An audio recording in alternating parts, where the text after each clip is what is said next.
মানুষের জীবনের সবচেয়ে বড় অপচয় হলো নিজেকে অপচয় করা। হ্যালো ভিউয়ার্স, আসসালামু আলাইকুম।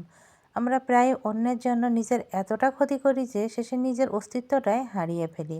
কারো অনুভূতিতে জায়গা পাওয়ার জন্য নিজের যত্নে গড়া সব অনুভূতি খরচ করে ফেলি। কারো মনোযোগের সামান্য অংশ পাওয়ার জন্য পাওয়ার আশায় নিজের পুরো মনোযোগটুকুই বিলিয়ে দিই। কারো কাছ থেকে একটু সামান্য পাওয়ার জন্য নিজের মূল্যবান সময়কে হারিয়ে ফেলি। হিসাব ভুলে যাই যে আমার জীবনের কতটা মূল্য, কতটা সময় আমি তাদের পিছনে বিলিয়ে দিচ্ছি।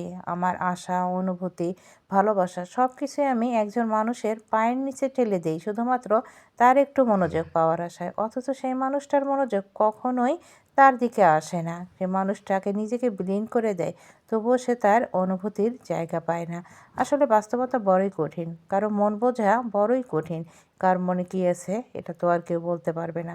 তাই কারো মন বোঝার আগে নিজেকে বুঝুন, নিজেকে গড়ুন, নিজের অনুভূতিকে ভালোবাসুন, নিজেকে জায়গা দিন। অন্যের অনুভূতিকে বুঝতে গিয়ে নিজেকে বিসর্জন দেওয়ার কোনো মানেই হয় না। অথচ এই পুরো সময়টা আমরা ভুলেই যাই। আমাদেরও একটা নিজস্ব আছে, নিজের মন আছে, নিজের অনুভূতি আছে।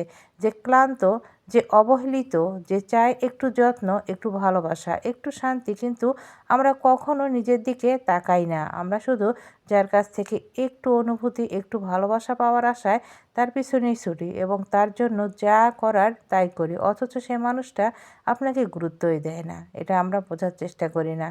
কি বোকা আমরা! একসময় আয়নার সামনে দাঁড়িয়ে বুঝি নিজেকে অপচয় করতে করতে আসলে নিজের বলতে আর অবশিষ্ট কিছুই নেই।